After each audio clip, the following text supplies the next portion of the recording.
Another area that can add significantly to our economic potential or our development is our museums. I love museums. When you travel, I'm sure some of you visit museums. Today, it is said that Nigeria has close to 44 museums. 44 museums. But you see, when we say these numbers, listen to what I have to say behind them. Most of our museums are owned by government. So we have these dying spaces littered all over Nigeria. Maybe we should convert them into studios for movie making or something. It might serve a better purpose because, honestly speaking, how many of you have visited a museum in Nigeria? Please, I want you to show. Oh, you guys are better educated than I am. Our museums could be better. Do we agree? The Tate in London, Tate Modern, annually, 5.5 million people visit the Tate, one museum in London. The 4 Tate galleries combined, 7.5 million people visited annually. It's the second most visited tourist site in London. Why? Because when you enter the Tate, museums are spaces for relaxation, they're places for you to feel comfortable. The ambience must speak to you, right? So you get into those spaces, you can have lunch, you go around, you look at the works of all the forefathers that are long gone, you do so many things with it. You can spend your entire day in there. It's an experience. So I visit the National History Museum in London, I go to the Victoria and Albert Museum. You keep hopping around because they're beautiful spaces. What is lacking in our museum, apart from the ambience and what I just stated earlier? We don't have thematic museums. If you think about the fact that we're so rich in history and culture, there is no reason why, let's take Lagos as an example, why we don't have a museum on our festivals. There should be a museum sort of like, what do you call that word? Taking into consideration all of the festivals in Lagos. We could look at the dynasties. Who knows about the dynasties of Lagos? Do we know who the Obas were 30, 40, 50 years ago? No. The crowns of Lagos. The clothes of Lagos. I went to the Dubai Museum. Dubai, I mean, come on. Dubai has no history. Come on, am I lying? Dubai was able to put together history. They did. They told us stories. They said they came from fishing. Then they moved to agrarian. Now they're a technologically advanced society. They didn't have anything to show. They were showing us pots and pans. But it was so beautifully put together, the lighting, the mood. I didn't care what they were selling me at that point. I just liked it. But I've been to an Ife bronze exhibition in London. It was beautiful. If I had seen that same exhibition in Nigeria, I would have been angry because the presentation wouldn't have made me want to see it.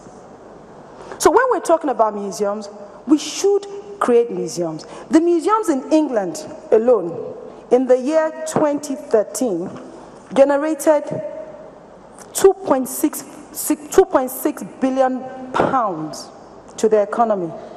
Imagine if you have 5.5 million people visiting you anyways, you're going to make money. And that is the problem we have. We don't even have museums that people can visit, and then we have this 44 lame ducks. We have to do something about it. We just have to. Honestly, it's sad. Pastor Poju.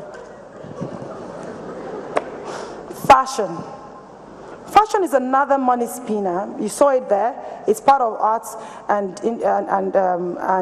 culture. Fashion.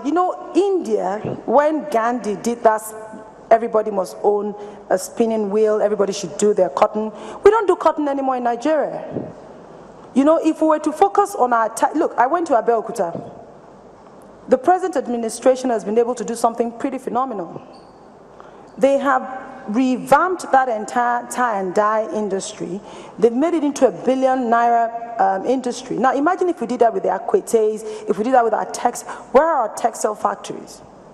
They're all gone. When I I was growing up, I remember the laces were all done locally and all of that. They don't exist anymore. We all import our clothes, right? So the fashion industry is capable of providing so much to this economy. It's worth presently about 10 billion naira, but it is estimated that it can contribute close to about 380 billion naira if we invested in the fashion industry. I am proud to say that today I'm wearing something made by a Nigerian. Yes, Diola Sego. So we should patronize our own if and when possible, if the quality is right. Now, another area that Terra Culture has focused on over the years is the visual arts. The visual arts is an area also that in future we will say, oh, they took all of our art. What were we looking at? Today we're one of 2 auction houses. Since we started, our visual arts are becoming more and more visible. Bonhams has started putting together exhibitions on Nigerian art. I have been at an auction in London where Nigerian art sold for £500,000, El Anatsui. Very soon, Nigerian art will begin to get to the level of what the Picassos are getting to. It might not be in our generation, but it will happen because people like us are investing time in showcasing the assets that we have.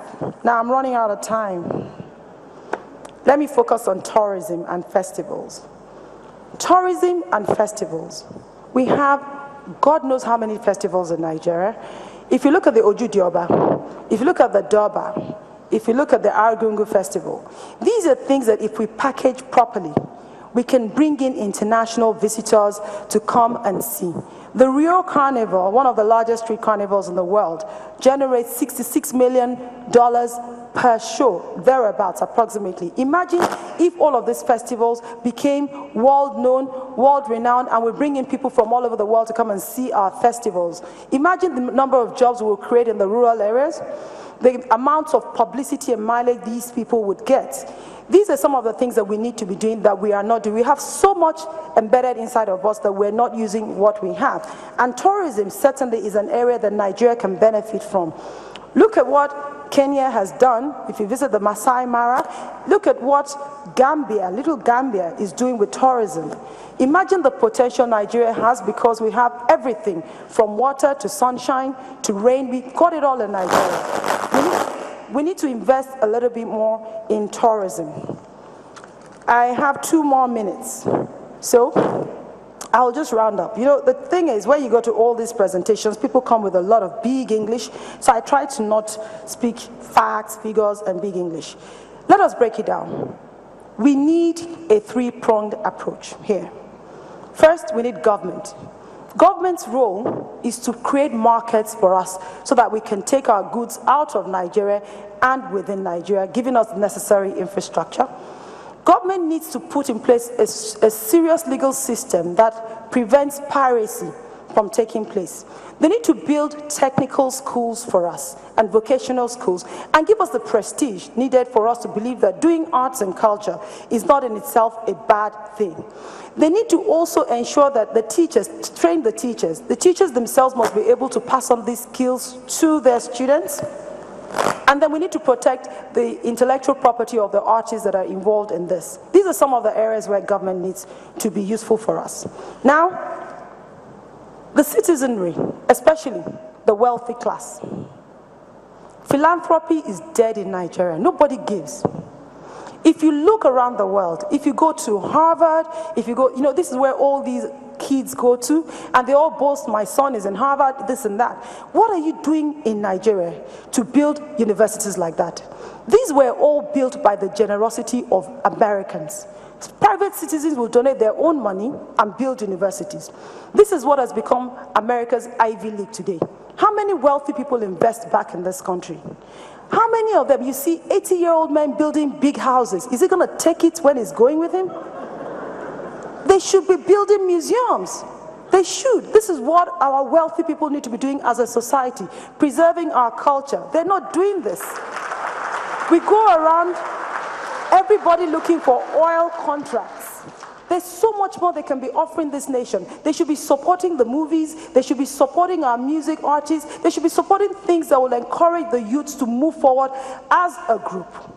And finally, to the youths. There's nothing wrong in doing arts. You need to understand that. It's whatever pays you that you need to do and that you're happy doing. But more importantly, since I'm in a church, I will tell you my closing remarks based on a church story, the Bible. Moses.